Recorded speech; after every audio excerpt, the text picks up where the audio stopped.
जय गुरुदेव। अनंत कोटि ब्रह्मांड नायक सदगुरुदेव के चरणों में कोटि कोटि प्रणाम। बाबा रामदेव जी महाराज के श्री चरणों में कोटि कोटि वंदन, कोटि कोटि प्रणाम। सभी गुरु भक्तों को हर हर महादेव, शंभो शंकर, शंभो शंकर। सभी लोगों के प्रश्न भी आ रहे हैं थोड़े बहुत और भी, लेकिन देखिए वही बात नहीं, प्रश्न अगर उठते हैं तो सवालों में किसी एक का प्रश्न उठता है तो कईयों को जवाब मिल जाते हैं, और कोई मैं अपने मन से बताता हूँ तो हो सकता है आपके मन से जुड़ी समस्याएं स्वतः ही पैदा हों। काफ़ी लोगों ने ये प्रश्न किया गुरुदेव के, हमने सोचा कि आपने जवाब दे दिया। ये क्या है, इस विधि को एक समझे। जब हम गुरु को प्रेम से आत्मसात कर लेते हैं तो गुरु का विचार और हमारा विचार एक हो जाता है। आपके अंदर प्रश्न उठता है और मेरे मुंह से उसी वक्त वही सवाल का जवाब निकलता है। मान लीजिए आपका प्रश्न जो भी उठा होगा, मैं उसी वक्त उसी विषय को लेकर बोलना शुरू हो जाऊंगा। ये कारण क्या है कि आप स्वतः मेरे आत्मसात करने से आपकी जो सोच है तो वो स्वतः ही एक भावना है वो स्वतः ही इस तरह पैदा हो जाती है कि मेरे मुंह से वही जवाब निकलता है जो 10 लोगों ने प्रश्न उठाया, ये बात। तो फिर यही होता है, क्योंकि हम गुरु को जितना आत्मसात करेंगे, काफ़ी लोगों को ऐसा लगता है कि गुरुदेव आपने मन बोलने से पहले ये जवाब आ जाता, तो ये कारण उसी का है। एक दो प्रश्न और भी हैं। एक प्रश्न किया है किसी ने कि गुरुदेव, पहले एक इंदू मवानी जी है, इनको मेरा आशीर्वाद है कि इन्होंने बहुत मैसेज किए गए आशीर्वाद के लिए। इंदू मवानी जी, आशीर्वाद है, खुश रहिए, सदा भक्ति करें और आपका जीवन सुखद हो, मंगल में हो, ऐसा मेरा आशीर्वाद है, खुश रहिए। एक प्रमोद जी बेसला हैं जो बहुत ही गुणी इंसान हैं और बहुत ही पूजन पाठ और भक्ति भी करते हैं और धर्म ध्यान भी करते हैं। देखिए जो धर्म करते हैं उनके साथ अच्छा ही होगा कि धर्मो रक्षिते रक्षिता। इस बातों को शास्त्रों में जिस बातों को अगर कहा गया है, हम क्या करते हैं, हम उन बातों का अनुसरण करते नहीं हैं। अभी क्या है कि जो ये कलयुग का जो समय चल रहा है, ये समय जो अभी का है जिसको हम वर्तमान कहते हैं, इसमें क्या है, लोग देखिए कि ये जुआ सट्टा ये ज़्यादा क्यों चलते हैं, क्योंकि इंसान ने ये क्या जो मेहनत है वो करनी बंद कर देता है। उसे बहुत कम समय में, बहुत कम श्रम में हर चीज़ वो वस्तु चाहिए। उसके लिए उसे पता है कि मेहनत करने से तो ये होगा नहीं, तो इसलिए वो हमेशा जुगाड़ लगाने की कोशिश कर रहा है, तिकड़म लगाने की कोशिश करता है। और देवताओं में वो ऐसा करता है कि कोई ऐसी हो छोटी पूजा करनी पड़े, बड़ा काम हो जाए, एक बार बुलाएं देवी आ जाए, बस लंबा कौन करे। लेकिन देखिए मैंने शुरू से कहा था, आज भी सब विद्या है, सब देवता है, सभी के सब फलित होने वाले हैं। हमारे धर्म में कहा है तो सोच समझ के कहा होगा, लेकिन हम क्या करते हैं कि विध फल तो चाहिए जो शास्त्रों में लिखा है वो, लेकिन शास्त्रों की विधि हमें पसंद नहीं है। विधि हम अपने अनुसार करना चाहते हैं। हम चाहते हैं कि जो फल है वो तो शास्त्रों में लिखा वो मिलना चाहिए, लेकिन शास्त्रों में जो विधि लिखी है वो हम नहीं करना चाहते, उस भावनाओं से नहीं करना चाहते, उतना समय नहीं देना चाहते। ये इसलिए हमारे साथ जीवन में थोड़ी दिक्कतें होती हैं। बाकी और प्रमोद जी बेसला को मेरा आशीर्वाद है, खुश रहिए, भक्ति करें। देखिए भक्ति का जो फल है वो निरंतर अच्छा ही होगा, आप निश्चित तौर पर करते रहें, आशीर्वाद है। और ये किसी ने प्रश्न किया है, सुनीता जी हिमाचल से, कि गुरुदेव जब से आपसे जुड़ी हूँ तब से शरीर में काफ़ी आराम है। पहले बीमारी थी शरीर में कोई, लेकिन जब से पूजा पाठ करने की सोचती हूँ तो तबीयत ख़राब सी हो जाती है। ये कहना चाहती है कि जब से ये जुड़ी है तब तक शरीर में पहले थोड़ी हाथ पैरों में दर्द वगैरह और या छोटी मोटी दिक्कतें थी, उनमें काफ़ी आराम है। लेकिन ये कहना चाहती है कि जब भी पूजा पाठ करती है उस वक्त आलस आता या बैठा नहीं जाता या ऐसे जमाइयाँ वगैरह आती है। देखो अब काफ़ी दिनों से, या एक इंसान अगर घर को साफ़ करे, अगर मान लीजिए आपका घर बंद पड़ा है, 1 महीना आप कहीं चले गए, 2 साल चले गए, 1 साल चले गए, आप अचानक अगर साफ़ करेंगे तो एक आपको अनुभव होगा कि इसमें बहुत सारा कचरा आ गया, आपसे साफ़ ही नहीं हो रहा है, इतनी धूल मिट्टी जो डस्ट है उड़ने लगती है आपकी आंखों में, धूल में। यही कारण होता है कि जब हम प्रारंभिक अवस्था में जब बैठते हैं, मन बड़ा कठोर है, याद रखना। इस मन का एक स्वभाव है, इससे आराम पसंद है। आप देख लीजिए, आपकी समस्याएं 4 है, लेकिन वो किस तरह होगी। मान लीजिए मैं अभी कहता हूँ कि कल रात आपको 9 बजे के बाद 11-12 बजे तक आपको एक गुरु मंत्र करना है, इष्ट का नाम लेना है, जो भी आप गुरु का नाम स्मरण करते हो या इष्ट का नाम लेते हो, चाहे महादेव है, चाहे विष्णु है, नारायण है, कृष्ण है, आपको लेना है। ठीक है, तो सबसे पहले मुझे ये बताइए, आपका शरीर है, मैंने बोला आपने कान से सुना, और एक जैसे ही मेरी बात खत्म होगी एक विचार उठेगा, एक तरंग उठेगी, एक जवाब निकलेगा कि कल तो, सबसे पहले आप सोचोगे क्या कि कल तो कोई काम वाली बात आप पहले सोचोगे। उस वक्त तो काम से आऊँगा, लेट हो जाएगी, उस वक्त नींद आने लगती है, 2 घंटे कैसे बैठा जाएगा। मुझे ये बताइए विचार आए कहाँ से? और सब विचारों का एक ही अर्थ होता है कि आपको आराम पसंद है। ऐसे विचार क्यों उठे कि कल काम है, गुरुदेव कल ये नहीं हो सकता, कल वो नहीं हो सकता, 2 घंटे कैसे बैठूंगा, और मेरे ये काम हो गया, वो काम हो, सब काम हो जाएंगे, सब काम हो रहे हैं, ध्यान रखना, लेकिन जो मैंने कहा वो नहीं हो रहा है। क्योंकि हमेशा मन उस चीज़ का विरोध करता है जो उसके आराम में खलल पैदा करता है। अगर इस वक्त ये कहूँ कल आपको 9 बजे सोना है, तो किसी के जहन में प्रश्न नहीं उठेगा, सब कहेंगे गुरुदेव कोई बात नहीं, हम तो सो जाएंगे, सोना ही तो है। उस वक्त मन कोई द्वंद्व नहीं करेगा। इसलिए ऋषि मुनियों ने जो शोध की तो अनुभव किया कि हजारों पुस्तकें सिर्फ यही लिखी कि मन का निरोध कैसे करें, चित्त को कैसे एकाग्र करें। क्योंकि पता है मन और आत्मा, या मन और ईश्वर के, मन यानी मन को समझ लीजिए कि हमारे और ईश्वर के बीच जो सबसे बड़ी बाधा है वो है मन की। सबसे बड़ी बाधा मन की है।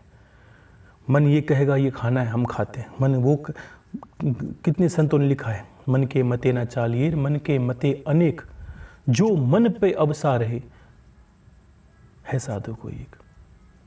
यानी जो इंद्रियों पर वश में करे। उस वक्त ये खाना है, उस वक्त आप एक बार प्रतिरोध करोगे, 2 बार करोगे, नहीं खाओगे, तब उसकी चंचलता समाप्त होने लगती है। कोई भी कार्य से जो वृत्ति है आपके अंदर, जो दोष है, आपको लगता है कि गुरुदेव ये मेरे अंदर दोष है कि मैं माला करती हूँ तब माला नहीं की जा सकती, बैठा नहीं जाता।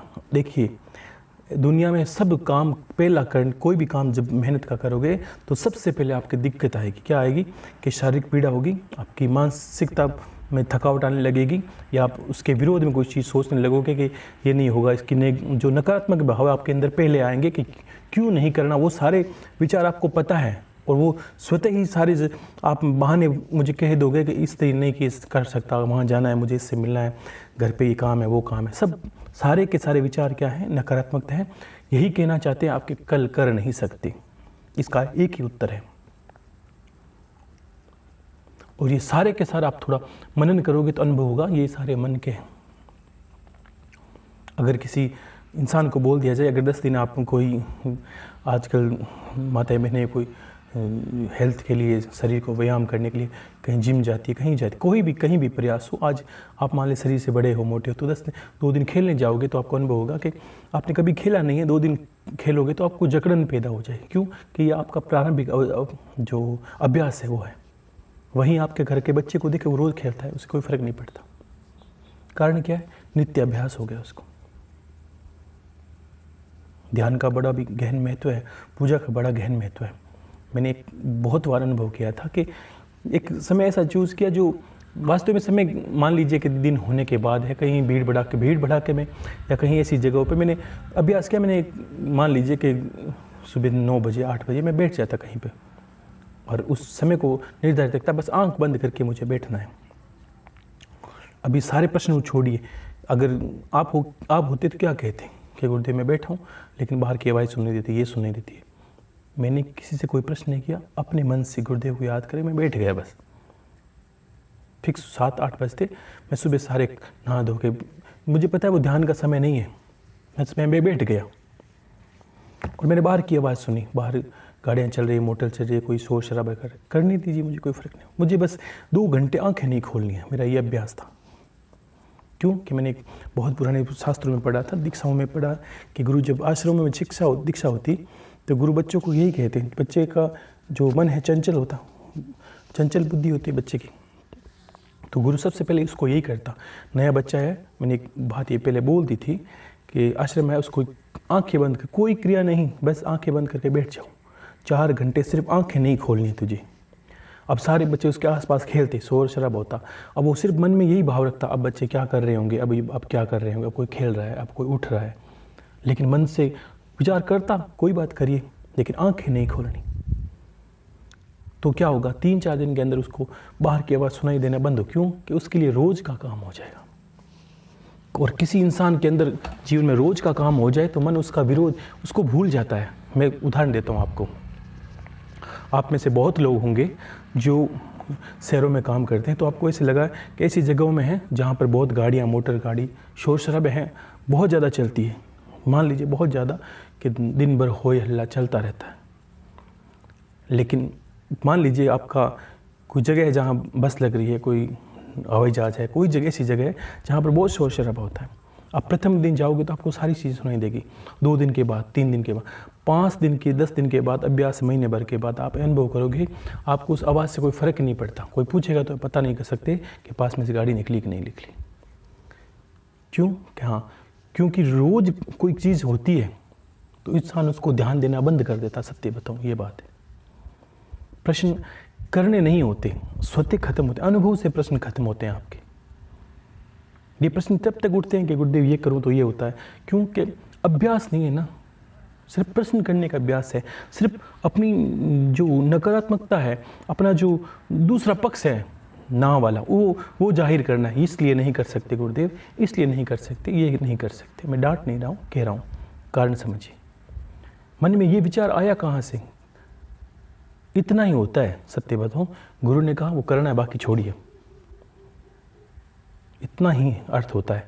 कोई नकारात्मक, क्यों कि आप छोड़ोगे तो आप अनुभव होगा कि उन्होंने कहा है तो हो जाएगा, होगा तभी उन्होंने बोला है मुझे, नहीं तो मुझे नहीं बोलते।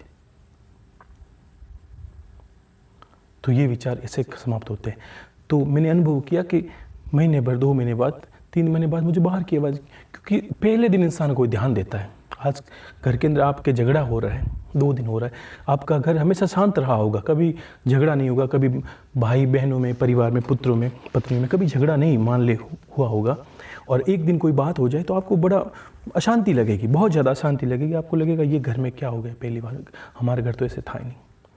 लेकिन उन घरों से भी मिलिए जहाँ पर रोज़ होते हैं, उन्हें कोई फ़र्क नहीं पड़ता, वो खा पी के ऐसे ही सोते हैं, कोई चाहे कुछ भी हो जाए उनको कोई फ़र्क नहीं पड़ता, क्योंकि उनको अंदर में मान रखा है और पता है ये तो रोज़ का काम है, होता रहता है। तो हमारे सकारात्मक जो पहलू, उसको लाइए। पहली अवस्था हमेशा ऐसा होती है कि आप माला करोगे तो जमाइयाँ आएगी, आपको पैरों में दर्द होगा, बस आंखें बंद कर जड़ हो जाइए। मौत से बड़ी कोई चीज़ नहीं है, उससे ज़्यादा कोई घटना आपके साथ घट नहीं सकती, और वो भी आपको पता है बैठने से नहीं घटेगी। दर्द है, ज़्यादा बढ़ जाएगा, कोई बात नहीं, लेकिन गुरु पे आस्था है, विश्वास है, वो कम भी होगा। पहले आपको करना पड़ेगा।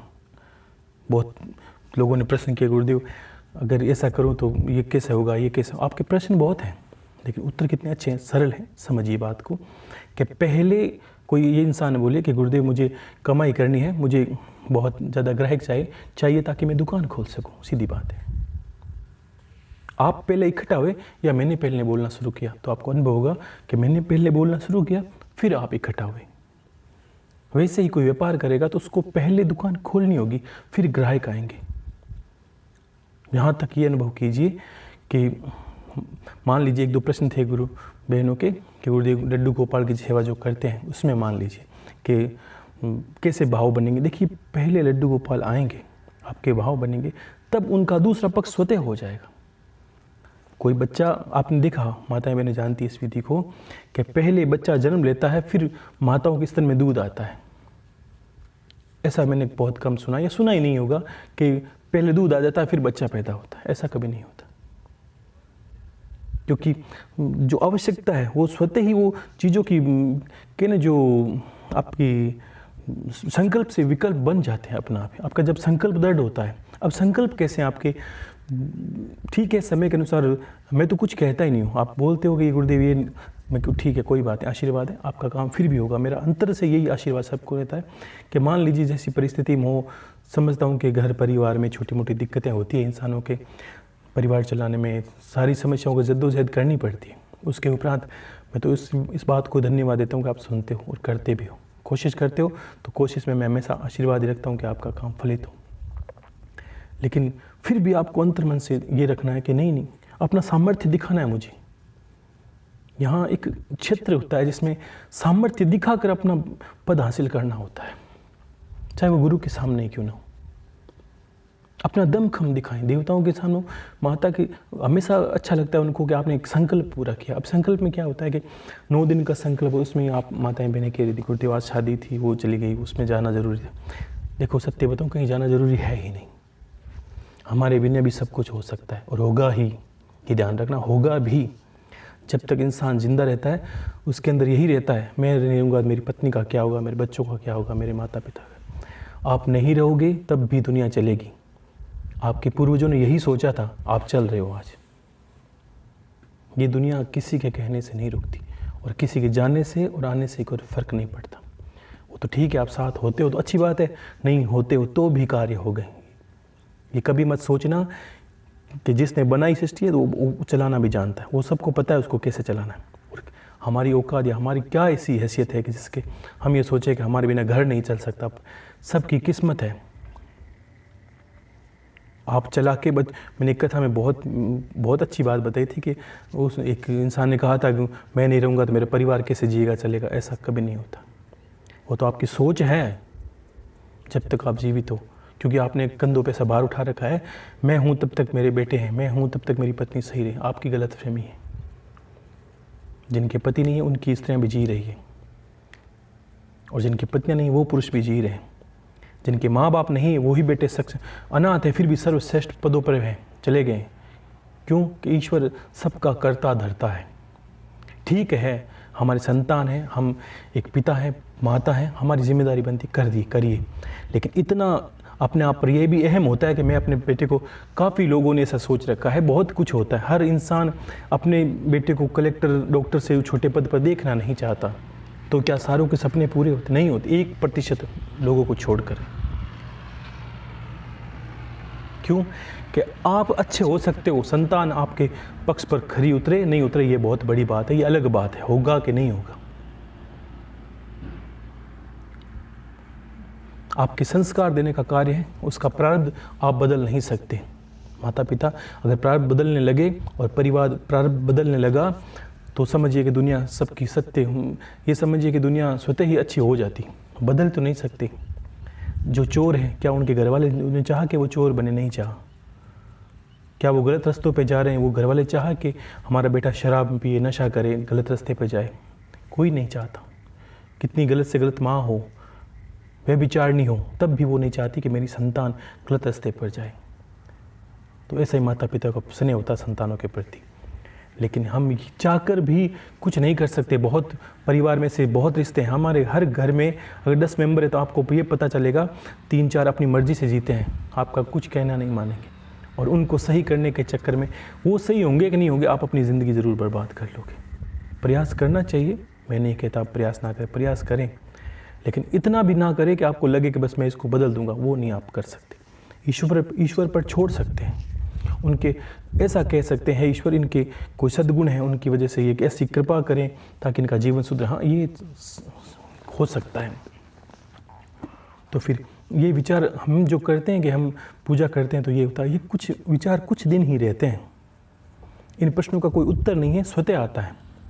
जब आप कर लोगे, समंदर में कूद जाओगे, तब आपको अनुभव हो जाएगा कि गुरुदेव ये तो मिथ्या प्रश्न था। क्योंकि हर इंसान के जीवन में ये बात आती है कि हर घर में हमने मरना देखा है। हर घर में हमने, चाहे वो 2 मेंबर हो तब भी घर में एक ऐसी परिस्थिति कभी कभी आई होगी कि कम मेंबर होने से कोई फ़र्क नहीं पड़ा, दुख तो आ जाता है। तो इंसान को लगता है ये दुख तो जान लेके रहेगा, और आज वो दुख है तो आप सोचोगे नहीं वो तो समय के साथ चला गया पीछे। तो ऐसे ही आपको लगेगा आप एक चीज़ को पार करते जा रहे हैं, चाहे वो सुख है चाहे वो दुख है, और ये कोई दुनिया की कोई शक्ति आपको उससे बचा नहीं सकती। आपको ज्ञान बचा सकता है सिर्फ। और मैंने एक बात कही थी, जो ज्ञानी है वो दुखी नहीं है, उनको दुख का कारण पता है, और दुखी है वो ज्ञानी नहीं है। क्यों? कि उनको पता नहीं है। उनको लगता है कि ये दुख तो क्यों आया गुरुदेव, हमने पूजा की तो भी आ गया, हमने कुल देव की उपासना की तो भी आ गया। आप हो कहाँ? गुरुदेव हमारे घर का तो वो चला गया, मेंबर ये मर गया, वो गया। आप हो कहाँ? के मृत्यु लोक में। इसमें क्या है? सुख और दुख का पहरा है। दुख ही दुख, सुख तो हमने बना रखा है कि हमें पता है कि यहाँ तो धूप ही धूप है, हमने पेड़ लगाए, सोचते हैं इसके अंदर छाँव मिलेगी, आशा बड़ी। तो इन आशाओं से हम गिरे हैं कि पैसा हमारे सुख का कारण बन सकता है। तो मैंने ऐसे लोग भी देखे, मैं जानता हूँ और व्यक्तिगत रूप से भी जानता हूँ, पैसे पड़े हैं लेकिन आज वो उठ नहीं सकते, शरीर में ऐसी ऐसी व्याधियाँ लगी है और वो चिल्लाते हैं कि कोई दुनिया की ऐसी शक्ति, कोई ऐसा ईश्वर, कोई ऐसा डॉक्टर, कोई कलेक्टर मिले, वो मुझे ठीक कर दे, पैसे कितने ले जा। हर इंसान चमत्कार के, करोड़ों लोग ऐसे बैठे हैं जिनकी संपत्ति पड़ी है, वो कहते हैं जीवन का एक क्षण दे दीजिए, अगर मर इस महीने रहे तो 1 महीना कोई डॉक्टर बचा दे, पैसे ले ले मुझसे। डॉक्टर बहुत बड़ा मानते हैं अपने आप को कि मैं बहुत बड़े, लेकिन सुबह शाम वो भी उनको पता है कि मेरे बस की कोई चीज़ नहीं है यहाँ पर। वो एक प्रयास करते हैं, सब चीज़ जानते हैं, हम एक प्रयास करते हैं, उस प्रयास के पीछे आपको दवाई देते हैं, उस दवाई के पीछे भी लिखा होता है, क्योंकि वो दवाई भी अपने आप ये मान लेती है कि उस पर लिखी हुई तारीख लिखी होती है, इस तारीख के बाद मेरा भी कोई अस्तित्व नहीं है, मैं भी ख़त्म होने वाली हूँ। ये तो एक प्रयास है। इसलिए आपने ये भी देखा होगा, बड़ा छोटा मोटा कोई काम हो तो डॉक्टर पहले आपको एक फॉर्म भरवा लेता है, आपको मेरी जिम्मेदारी नहीं है भाई, तू अपनी मर्ज़ी से कर रहा है, मैं आपको तुम्हें ज़िंदा करूँ ये कोई गारंटी नहीं है, साइन कर दे ताकि मुझ पे कोई लांछन ना लगे।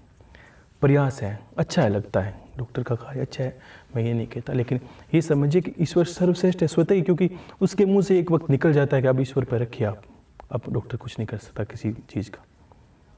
तो मैं कहता हूँ शुरू से ही दोनों को, चाहे डॉक्टर अपना कार्य करे तो ईश्वर को याद करके ध्यान करके करे, हे प्रभु मेरे हाथों में ऐसी शक्ति दे, ऐसा कारण दे ताकि 10 लोगों को मैं इलाज करूँ तो 10 के 10 गुण गाएं।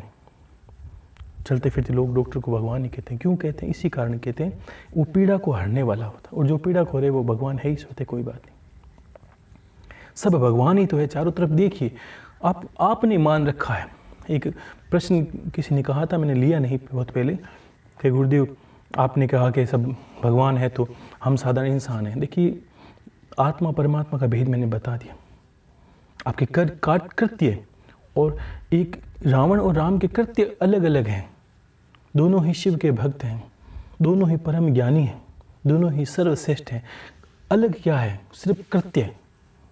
तो यही कृत्य आपको नीच योनियों में धकेलते हैं, यही कृत्य आपको लोगों की गालियां खाने पर मजबूर करते हैं, और यही कृत्य आपको लोगों की वाहवाही पर मजबूर कर देते हैं। लोग चलता आपको कहा, ये इंसान तो क्या भगवान के जैसा है भाई, कितना अच्छा बोलता है, कितना अच्छा कहता है, कितना अच्छा लोगों का सहयोग करता है।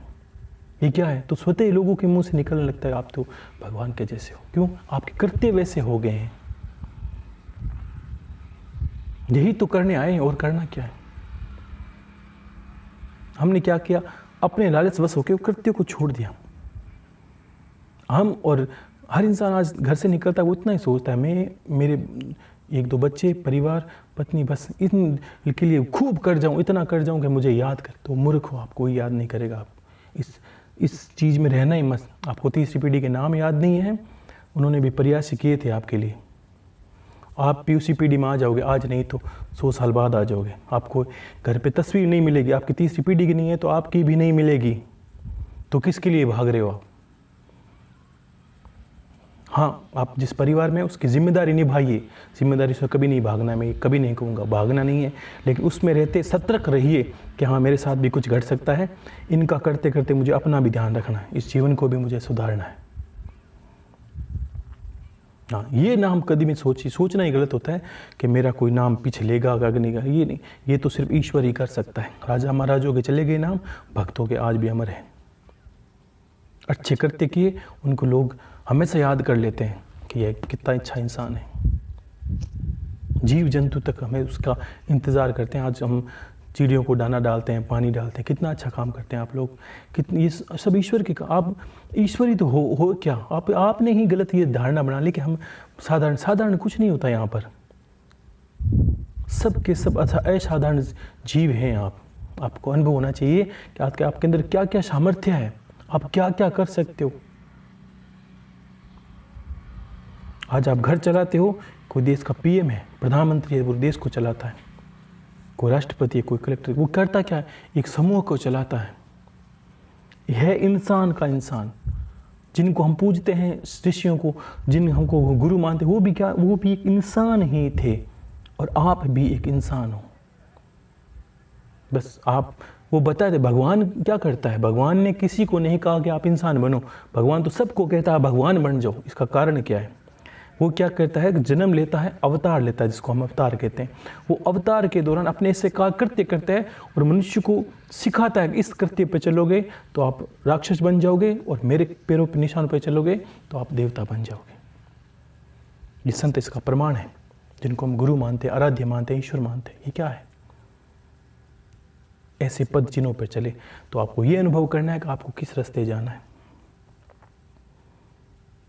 जीवों का भरण पोषण करना परमात्मा का काम है, और आप करते हो तो आप अंदर विचार करिए, आप परमात्मा ही हो, अंतर में ये भाव रख सकते हैं। और अब ये भाव आपको नहीं लगता है तो ये भाव विचार करिए, मैं परमात्मा का अंश हूँ, मैं परमात्मा का पुत्र हूँ, अपने पिता के कार्यों को कर रहा हूँ और करने के लिए आया हूँ। ये सर्वश्रेष्ठ काम है आपका। तो ये करते ही आपको अच्छा बनाएंगे, ये करते ही आपके जीवन में काम आएंगे। ठीक है। और एक किसी ने प्रश्न किया, गुरुदेव मेरठ से हैं, गुरुदेव अगर साधना या भक्ति कर रहे हैं, मान लीजिए कोई संकल्प ले रखा है दीपक विधि का या नवरात्रा का, देवी का उपासना का, मान लीजिए कोई भी नियमव्रत संकल्प में, उस वक्त में परिवार में किसी की डेथ हो जाए। देखियो, डेथ एक ऐसा विषय है जिसमें हमारी साधना खंडित नहीं होती, हमें वो कार्य रोकना होता है। इसमें हमें कोई दोष कोई नहीं होता, ये तो प्राकृतिक घटना है। अब कुछ लोग ये भी मान लेते हैं कि गुरुदेव ये साधना करी और उस वक्त ये तो वो बात हो गई कि अब हम गंजे हुए, ओले गिरने शुरू हो गए। इसमें ना तो कोई साधना का दोष होता है, ना वो तो प्रारब्ध होता है सबका। परिवार बहुत बड़ा, हर इंसान का परिवार में कितने रिश्तेदार होते हैं। किसी का मान लीजिए उम्र पूरी हो जाए तो डेथ जब होती तब हमें उस साधना को प्रणाम करके बीच में रोकना होता है। इसमें कोई दोष नहीं लगता, समय आएगा तो फिर कर सकते हैं। और रही जन्म लेने की बात, जहाँ बच्चे जन्म हो जाते हैं, इसमें एक देखो डेथ होती, काफ़ी लोगों ने प्रश्न किया, गुरुदेव जन्म लेता है तब भी मान लीजिए हमारी देरानी को जन्मा है, वो अलग घर में रहती है, वो अलग घर में रहती है, वहाँ उसमें दोष नहीं लगता। आप थोड़ा सा समझिए कि जब जन्म होता है तो कोई भी हो, उत्सव का विषय होता है। तो जिस घर में बच्चा या माँ रहती हो, जहाँ पर हमारी डिलीवरी होती है, उस जिस घर में बच्चा या माँ रहती है, अगर आप जहाँ साधना करते हो वहाँ बच्चा माँ रहती है, तब आपको उस घर में साधना नहीं करनी, आपको रोकना है। क्योंकि उस घर में थोड़ी अशुद्धि ज़्यादा मानी जाती है, पहला कारण। क्योंकि जब तक बच्चे का नामकरण नहीं हो, और अगर आपके परिवार में जन्मा बच्चा लेकिन आप जहाँ रहे हो वहाँ पर घर पे नहीं है, तो इसमें कोई शोक नहीं है, तो खुशी की बात है। उस घर में अशुद्धि नहीं है, आप कर सकते हो देवी की उपासना साधना आराम से, आपको कोई दोष नहीं लगता। जिस घर में बच्चा माँ रहते हो वहाँ नहीं करना। और डेथ के समय क्यों कि डेथ ऐसा विषय है कि जहाँ शोक है, मान लीजिए आप साधना करते हो या भाई के परिवार में, अब मान लीजिए जहाँ आपका रिश्तेदार है, कुटुंब कबीले, वहाँ पर किसी के साथ ऐसा हो जाए तो ये विषय क्या हो गया, ये विषय शोक का है। आप करते हो, आपके घर में दो दुखी है, रो रहे हैं, चिल्ला रहे हैं, तो उस वक्त ये रोकना होता है। डेथ का विषय में आपको परिवार में कोई एक्सपायर होता है तो मान लीजिए कुल देवी की उपासना करते हैं या भक्ति करते हैं, तो कुल देवी तो पूरे परिवार की है, तब क्या होता है एक दुखी है, दो कर रहे हैं तो ये अच्छा नहीं लगता, उस वक्त आपको नहीं करना होता, वो उसको आप प्रणाम करके विसर्जन कर दीजिए पाठ को। ठीक है ना। और ऐसे ऐसे प्रश्न ना करें। गुरुदेव पिछली बार आए थे कि मान लीजिए हजारों आदमी करते हैं तो किसी एक के घर हो, सब क्या जीवन मरण ईश्वर के हाथ है, सब कुछ इंसान के हाथों में वो नहीं देता। तो फिर अगर ऐसी घटनाएं हो जाए तो आपको ये अनुभव नहीं करना गुरुदेव मेरे साथ ये हो गया, ये तो प्राकृतिक घटना है, आप रोक थोड़ी सकते हो, जो आपके वश की नहीं है उसे आप नहीं कर सकते। ठीक है, तो आप ऐसा ध्यान रखें जीवन मरण का। और एक किसी ने कहा है गुरुदेव शमी वृक्ष के बारे में बताइए। ये प्रश्न एक दो बार पहले भी आया था कि गणेश भगवान को लेकर ये प्रश्न पहले किसी ने किया था। गणेश भगवान की पूजा में शमी पत्र चढ़ाते हैं, शंकर भगवान को भी शमी पत्र बहुत परम प्रिय। तो इसका देखो, इसमें एक पहला तो ये समझिए कि शमी क्या है। शमी के बिना कोई भी सनातन धर्म की पूजा जिसमें हम तिलक लगाते हैं, पूजन पाठ करते हैं, उसके बिना पवित्र नहीं माना जाता। ये शमी का विधान है। शमी पत्र के बिना पूजा हो जाती है, लेकिन इसकी कमी इतनी मानी जाती है, मान लीजिए कि आपने पूजन पाठ किया और शमी पत्र आपको चढ़ाने के लिए नहीं, शिव की पूजा में विशेष होता है, गणपति की पूजा में विशेष होता है, शादी विवाह जब भी पूजन करे पंडित आपसे पहले ये शमी पत्र मंगा लेता है। ये वरदानित है, ये लक्ष्मी है, साक्षात लक्ष्मी का प्रारूप है। इससे बहुत दरिद्रता दूर होती है इंसान की। बहुत कार्य ऐसे हैं जो ये कर सकता है और साथ में आप ये समझिए कि आपने सुना होगा कि आँख जो शिव की पूजा में लगता है, मदार।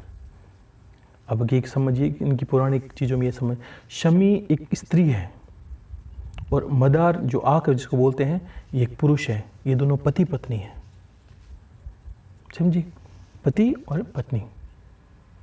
और आज भी ऐसी विद्या है कि शमी पत्र पर आप नित्य अगर कोई पूजन करने वाला हो कहीं भी संसार में, आपको ये पता होना चाहिए कि कहीं पढ़ के देखना, सुनना इस बात को अच्छे से, कि भगवान श्री राम ने जब युद्ध शुरू किया उससे पहले 10वीं इसका दिन होता है। शमी पत्र का जो अगर आप नित्य मान लीजिए दोनों पक्षों में 10वीं को विजय, 10वीं जिसको विजयदशमी बोलते हैं, रावण पर विजय की, ये 10वीं तिथि जो होती है ये शमी पत्र की होती है। ये तिथि इनको समर्पित होती है, जो जिसको हम शमी पत्र, शमी का वृक्ष बोलते हैं, खेजड़ी बोलते हैं, ये वृक्ष यही है। अब इसकी 10वीं की तिथि हो, 10वीं की तिथि को अगर नित्य आप इनकी पूजन पाठ करते हो, विधि विधान से एक माला चढ़ाते हो, इनको भोग प्रसाद अर्पित करते हो, एक स्त्री जानकर और लक्ष्मी जानकर, तो आप बहुत ज़्यादा पैसे वाले बनने वाले हो। उस दिन से आपका भाग्य उदय होना शुरू हो जाता है, क्योंकि इनके पीछे वरदान है। इंसानों का नहीं, देवताओं का वरदान है। और देवताओं का वरदान इनको है, जो इनकी पूजा करे उनको तो निश्चित पैसे आएंगे ही आएंगे। शमी की वृक्ष की विशेषता है और सफ़ेद आग की विशेषता है। आग दोनों ही है, मदार जिसको कहते हैं, ठीक है। ये स्त्री है और ये पुरुष है, पति पत्नी है दोनों। और नित्य इनको पूजन पाठ करें। खेजड़ी के अंदर, वृक्ष के अंदर आप नित्य जल अर्पित करते हो तो भी आपको ये समझिए कि आपका भविष्य स्वतः ही पैसे वाले बनने हो। दुनिया की कोई ताकत आपको रोक नहीं सकती। इतनी चलती लक्ष्मी है, आपको समझिए कि प्रत्यक्ष लक्ष्मी मान लीजिए। इसमें काफ़ी चीज़ें प्रत्यक्ष लक्ष्मी होती है, दुनिया जानती नहीं। आपके घर के अंदर झाड़ू होता है, वो प्रत्यक्ष लक्ष्मी है। आपके घर के अंदर कांच होता है, वो प्रत्यक्ष लक्ष्मी होती है। लक्ष्मी का अर्थ है दरिद्र का नाश करने वाली। प्रारूप आपने देखा नहीं होगा, ये समझिए जो दरिद्र का नाश करती है वो ही लक्ष्मी होती है। लक्ष्मी का अर्थ क्या है? जो आपकी गरीबी का नाश करे, घर में मलिनताओं को साफ करे। तो इनका प्रारूप इसलिए हुआ कि झाड़ू अगर आपके घर के अंदर नहीं है तो घर की कल्पना करें कि कैसा होगा, तो आपको लगेगा घर का सत्यानाश हो, क्योंकि झाड़ू के बिना नित्य घर की दरिद्रता सफाई हो नहीं सकती। नित्य झाड़ू दरिद्रता साफ करता है, लक्ष्मी का प्रारूप है, ठीक है। जो देख ही नहीं उसको तो मानते हैं, जो प्रत्यक्ष से उसको मानना जरूरी होता है। और कांच, अगर श्रृंगार के लिए कांच नहीं हो दुनिया में अंदर, तो आप सोचिएगा आपका प्रारूप कैसा होगा।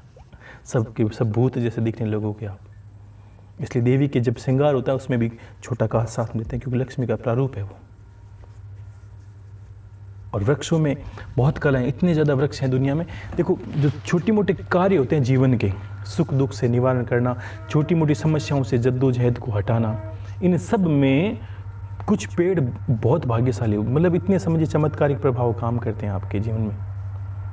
जिसमें पीपल का वृक्ष है, बरगद का वृक्ष है, नीम का वृक्ष है, शमी पत्र का वृक्ष है, सफ़ेद आग का या मदार का वृक्ष है, तुलसी का वृक्ष है, मरवा का वृक्ष है। ये क्या है?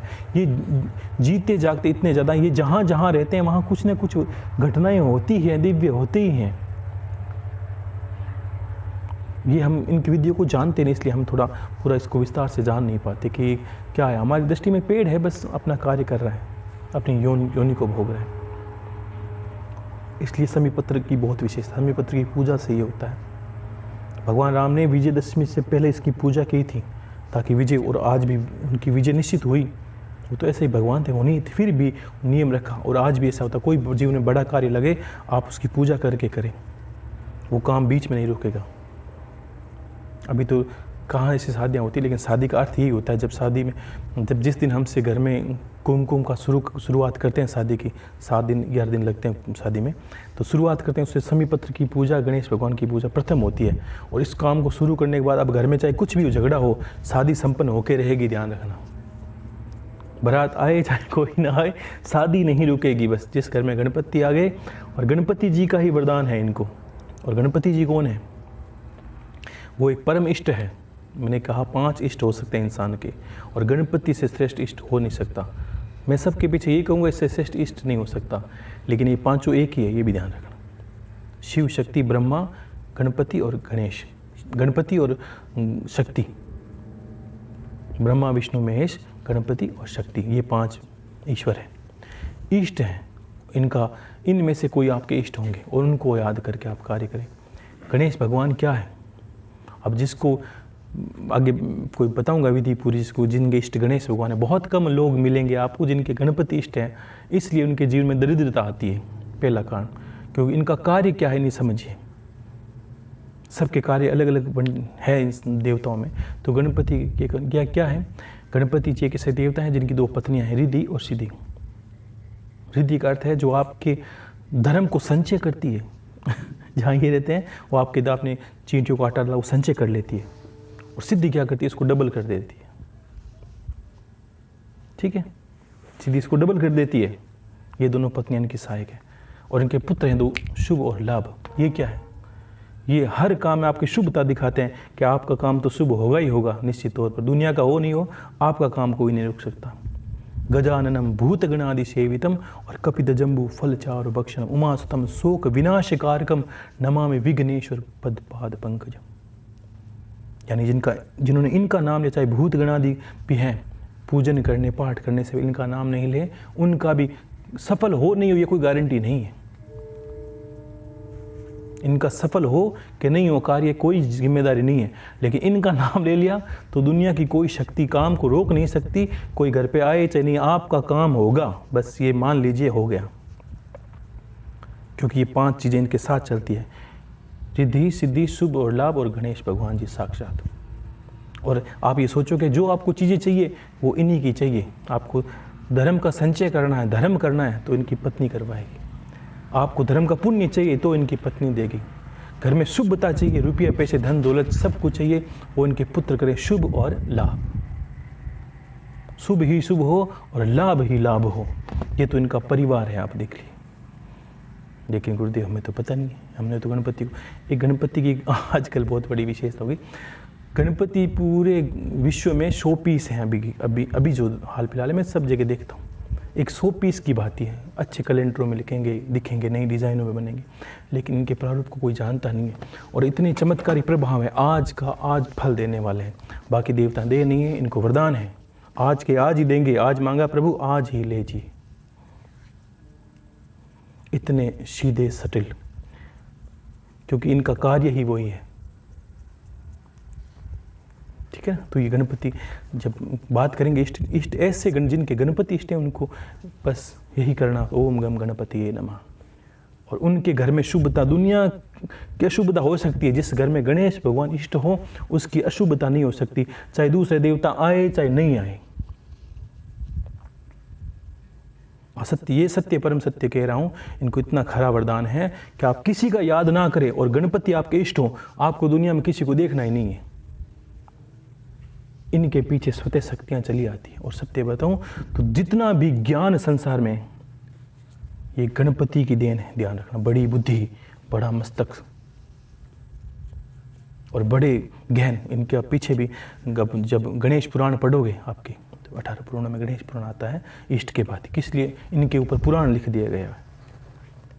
ये छोटे थे, मूषक इनका वाहन है, और लोगों ने क्या किया कि देवताओं में एक होड़ लड़ी कि भाई सबके देवता सबके इष्ट हैं, कोई किसी को पूजता है कोई, और हर यही इंसान यही बोलता है कि मेरे इष्ट को श्रेष्ठ है। ये तो सब बात चलती है श्रेष्ठ है, और हम देवताओं में झगड़ा होने लगा। झगड़ा इस बात का कि प्रथम किसको पूजा जाए, इंद्र को पूजा जाए कि ब्रह्मा को, विष्णु को, महेश को, या किसको पूजा जाए।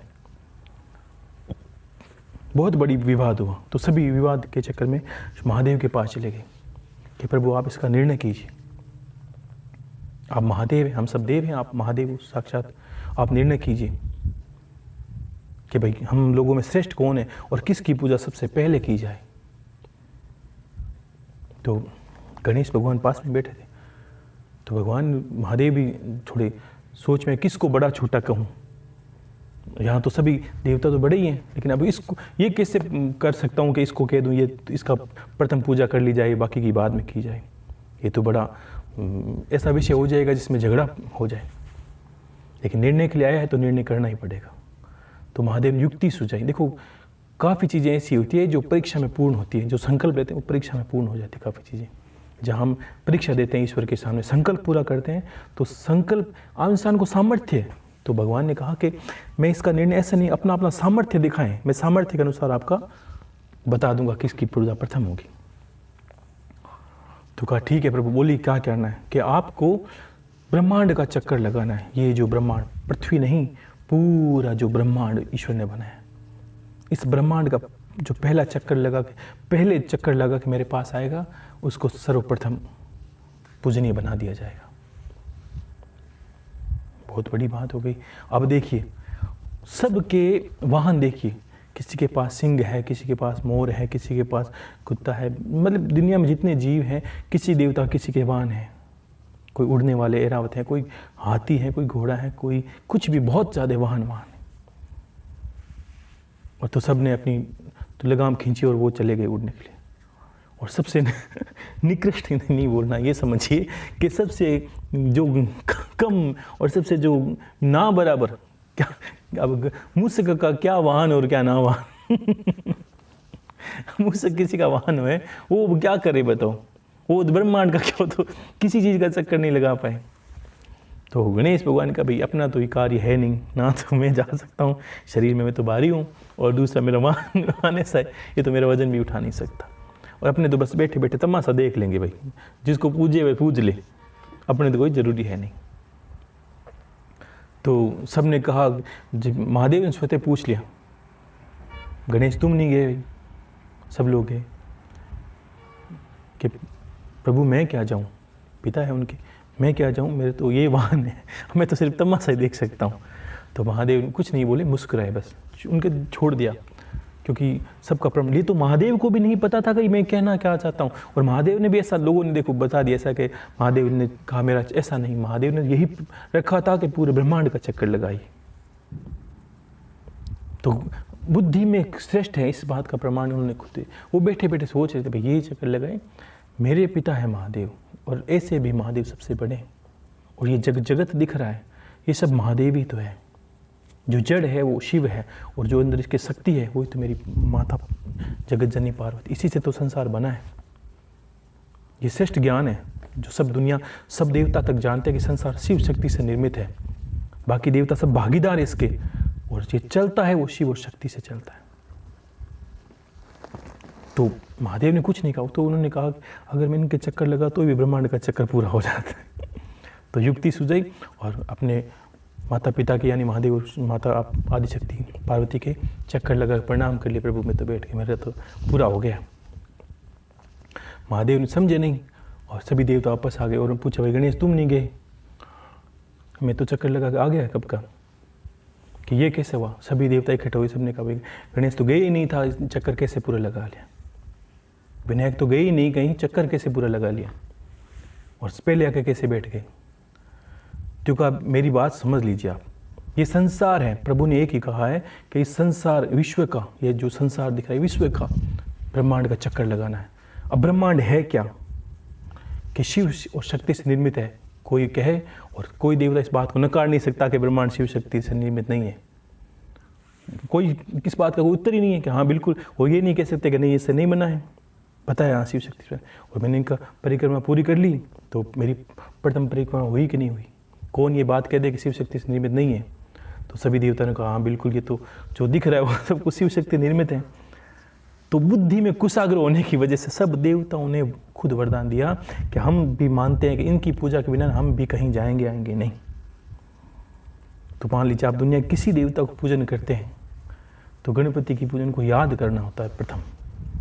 अब सब देवताओं ने मिलकर ये वरदान दिया है कि भाई कहीं भी कोई बोला, ये एक नियम मान लीजिए कि ये एक सभा हुई, ऐसा नियम बना कि गणपति की जहाँ पूजा हम वहाँ नहीं जाएंगे, जहाँ पूजा नहीं हो वहाँ हमको जाना नहीं है, ये मान लीजिए।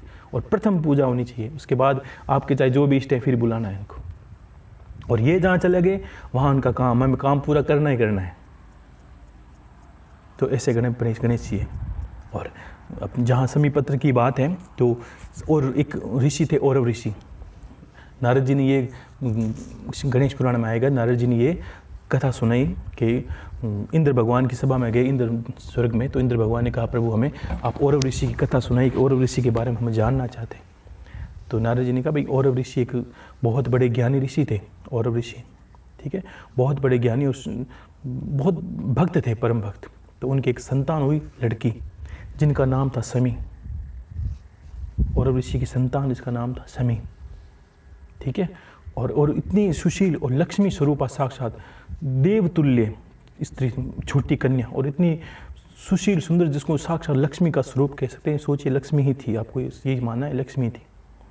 तो 7 साल की हुई, इनके लिए वर की तलाश होने लगी। तो देखा इसके लिए श्रेष्ठ वर कौन हो सकता है। तो ऋषि थे, तो इन्होंने इधर उधर घूमते पता किया, तो पता चला कि धौम्य ऋषि है, एक धौम्य ऋषि थे। धौम्य ऋषि की संतान थी मदार। ये शौनक ऋषि के शिष्य थे। शौनक ऋषि के शिष्य है मदार, यानी आँख, जिसको हम शिव की पूजा में काम लेते। ये धौम्य ऋषि के शिष्य पुत्र थे और शौनक ऋषि के शिष्य शौनक ऋषि के आश्रम में ये शिक्षा ग्रहण करने चले गए थे। तो और औरव ऋषि ने वहाँ जाकर उन दोनों के विवाह का प्रस्ताव रखा, और दोनों उनको औरव और धौम्य ऋषि दोनों मान गए अपने पुत्र और पुत्री का विवाह करने के लिए, राजी हो गए और दोनों का विवाह कर दिया। अब उम्र छोटी थी, शमी थी 7 साल की, और जो मदार थे वो भी 10-11 साल के थे। तो शादी हो गई, और शादी के बाद वो शिक्षा ग्रहण करने, पहले शमी को अपने पिता के घर छोड़ दिया और शिक्षा ग्रहण करने के लिए वापस शौनक ऋषि के आश्रम में चले गए। कुछ समय शिक्षा ग्रहण करने के बाद में जब वापस वो एक युवा अवस्था में आए, शमी भी बहुत सुंदर और सुशील हो गई थी, साक्षात लक्ष्मी ये समझिए, और जीवित और जागृत। खेजड़ी और शमी को कभी वृक्ष नहीं समझना, ये बुद्धि मत लगाना अपनी कभी भी। कुछ वृक्ष ये योनियों में नहीं आते, ये समझ लेना, ये है, लेकिन आप योनि समझ के मत इसको। जो ईश्वर जो शास्त्रों में है उसके अनुसार इसकी पूजा बहुत श्रेष्ठ पूजा है। तो जब वो ये वापस औरव ऋषि के घर से अपनी पत्नी यानी मदार शमी को लेकर अपने ससुराल, मतलब अपने घर पे जा रहे थे, जो शमी थी उनके घर से लेने आए, और जब युवा होगी तो दोनों शमी जब ससुराल जाने लगी तो ये दोनों जा रहे थे। तो रास्ते में एक ऋषि नाम ने सुना होगा, भ्रसुंडी नाम से, भ्रसुंडी ऋषि एक, और वो गणेश भगवान के परम भक्त थे।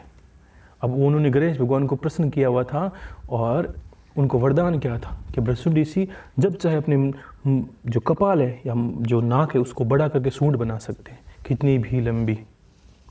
ये उनको वरदान था गणेश भगवान का, उनके परम भक्त थे। उनका आश्रम बीच में आ रहा था, मदार और शमी बीच में जा रहे थे, दोनों पति पत्नी, और उनका आश्रम बीच में आ रहा था। वो अपनी सूंड से कर्तव्य कर रहे थे कुछ, तो इनको देखकर बहुत हंसी आई। अब किसी को इंसान को सूंड को देखे निकलती हुई तो हंसी आए, तो ये दोनों हंसे, और भ्रसुंडी को गुस्सा आ गया ऋषि को। उन दोनों को श्राप दे दिए कि आप दोनों मुझे देख के हंसे, मैं ऋषि हूँ, मैं श्राप देता हूँ आपको कि शमी ऐसी वृक्ष बन जाए जिस पे कांटे हो, पक्षी भी घोंसला ना बनाए। तो खेजड़ियों पे बहुत कम पक्षी घोंसला बनाते हैं, क्यों कांटे उगाते हैं इस पे। और मदार को कहा तुम इतना विषैला हो जाए कोई भी तुझे खा नहीं पाए, जीव जंतु भी, ऐसा वृक्ष बन जा तू। तो ये दोनों वृक्ष बन गए, और कुछ समय तक अगर दोनों घर नहीं पहुंचे तब धौम्य और जो ऋषि उनको खोजने के लिए पहुंचे शौनक ऋषि के साथ। तो बाद में पता चला कि भ्रसुंडी के श्राप से दोनों वृक्ष बन गए। तो उन्होंने बहुत ज़्यादा प्रार्थना की, लेकिन भ्रसुंडी ऋषि भी, वरदान श्राप ऐसा ही जो मुंह से निकल जाए वो फिर लिया नहीं जाता। तो उन्होंने कहा मैं असमर्थ हूँ, मैं इसमें कुछ नहीं कर सकता। तब जाकर दोनों ने कहा गणेश भगवान को, आप भ्रसुंडी ने कहा आप गणेश भगवान की आराधना करें, वही चीज़ का निवारण कर सकते हैं। तब और ऋषि ने गणेश भगवान की आराधना की। उनकी पुत्री बहुत परम प्रिय थी, तो उन्होंने साधना की गणेश भगवान की, और उनसे प्रार्थना की प्रभु आप मेरी पुत्री और मेरे जो जमाई है मदार उनको स्वस्थ वापस से शरीर में सही कर दें और श्राप में मुक्त करें। तो गणेश भगवान भी अपने भक्त का, भ्रसुंडी का श्राप को नकार नहीं सकते। उन्होंने कहा श्राप तो दिया है और उनकी अवहेलना के उपरांत मैं कुछ नहीं कर सकता, लेकिन जो हो गया हो गया। मैं एक वरदान देता हूँ कि मेरी पूजा में और लक्ष्मी पूजा में और कभी भी श्रेष्ठ पूजा करनी हो जिसमें शमी नहीं हो, वो पूजा मैं मान्य नहीं करूँगा। और मैं वरदान देता हूँ मेरी पूजा तो बिल्कुल इसके बिना असमर्थ ही मानी जाएगी, और साक्षात शिव की पूजा भी मदार से होगी, और मदार की सदा जड़ों में मेरा निवास होगा। और बहुत लोग जानते हैं गणपति की जो आँख होता है इसकी जड़ों में गणेश भगवान साक्षात विराजमान होते हैं, बिल्कुल होते हैं। ये उनका वरदान था। तो आज भी शमी साक्षात लक्ष्मी स्वरूपा है, दरिद्रता का नाश करती है। आप किसी परिस्थिति में उनकी पूजा करोगे, आप कैसी ही परिस्थिति है 15 दिन में वो आपको निकाल लेगी उस परिस्थिति से, एक नित्य पूजा करने से। और दशमी को अगर विशेष पूजा करें तो दशमी तिथि आती है, वो उनकी जो भगवान राम ने विजयदशमी जिसको कहा, इनकी पूजा के बाद उन्होंने ये युद्ध आरंभ किया था। ऐसी समय की महत्ता है। और ये वृक्ष ऐसा वृक्ष नहीं है, बहुत भी है। जैसे पीपल की पूजा करते हैं तो शनि का दोष कम होता है, राहु केतु का दोष कम होता है। वट वृक्ष की पूजा करते हैं तो हमें चंद्र का दोष की शांति मिलती है, हमें गुरु का जो है उस दोष से मुक्ति मिलती है। गूलर की सेवा करते हैं तो गूलर से हमें, जिसको उडुम्बर बोलते हैं अलग अलग जगह पर, इसमें क्या शुक्र का वास होता है, लक्ष्मी की प्राप्ति होती है इसमें। तो ऐसे ऐसे वृक्ष हैं जो भी हमारे बहुत कष्टों को दूर कर सकते हैं। और किसी ने बीच में कहा काल सर्प दोष के, तो आपके भी प्रश्न बता दूं कि जो शेषनाग जी की पूंछ के हिस्से का, नीचे का हिस्से की जितनी सेवा करते हैं, ऊपर के हिस्से को हम नहलाते धुलाते हैं, तब हम इससे राहु की शांति मिलती है। और निचला हिस्सा है, आपने देखा राहु केतु का प्रारूप कैसा है, ऊपर का हिस्सा है, नाक का मुख है, और नीचे वाला धड़ है, जो नीचे का हिस्सा, उसको केतु कहा गया। दोनों के भाग है। और तीनों की, शेषनाग जी को स्नान करने से राहु केतु शनि की शांति, तीनों की शांति साथ होती है। और काल सर्प दोष क्या है, दोनों के बीच का जो हिस्सा है, अगर क्या होता है कि ये तो काल सर्प दोष ऐसा होता है कि पूर्व जन्म हम कभी हमारे हाथों से सर्प की हत्या हो जाए, सर्प पर घात हो जाए, तो काल सर्प दोष लगता है। अन्यथा कुंडली में राहु और केतु के बीच में सारे ग्रह आ जाए तो भी काल सर्प दोष बनता है। तो खाली शेषनाग जी की पूजन करने मात्र से और श्रेष्ठ अभिषेक करने मात्र, नित्य दूध चढ़ाने से आपके कितना ही बड़ा काल सर्प दोष नित्य दूर होगा ही होगा।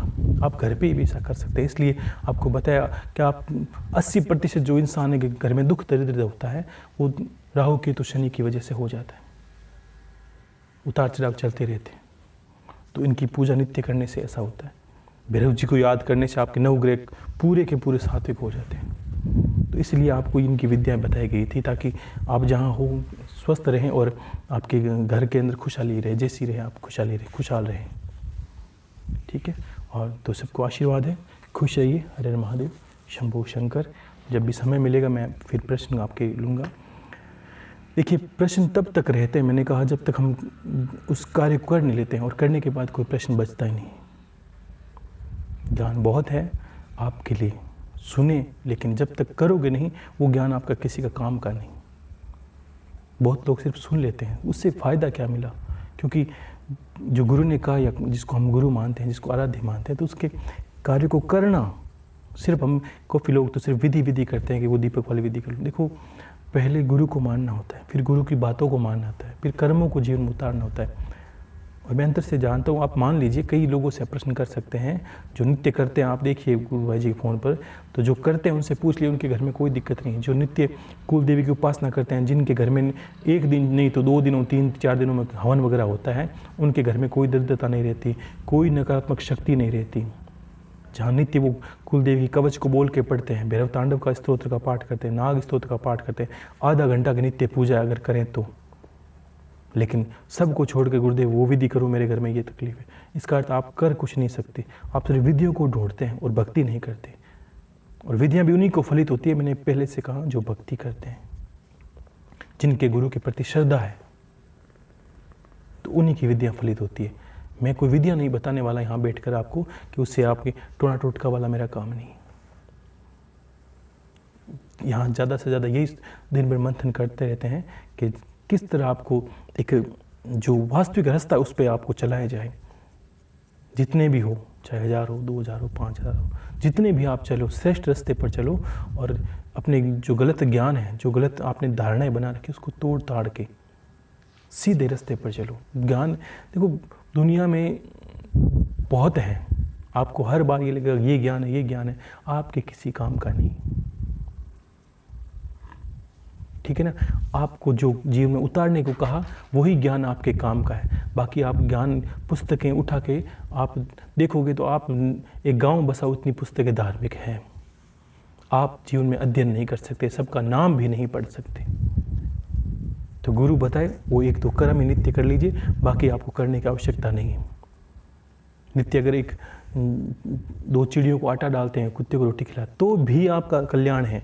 आपको ज़्यादा उलझने की आवश्यकता नहीं है। इससे ज़्यादा सरल भला क्या हो सकता है? कौन सा मैंने आपको हिमालय में जाने का कहा, कौन सा उल्टा लटकने को कहा, कौन सा आपको कहा कि बड़ी बड़ी जटाएं, क्यों, कौन सा आपको बता दिया कि आपको घर छोड़ के चले जाना है? कुछ नहीं करना, इसी में करना है और सब काम सार्थक होंगे। ये प्रमाण आपको मिल गए हैं और करोगे तो और मिल जाएंगे। सही विधि से चलेंगे तो परमात्मा को आसानी से प्राप्त कर सकते हैं।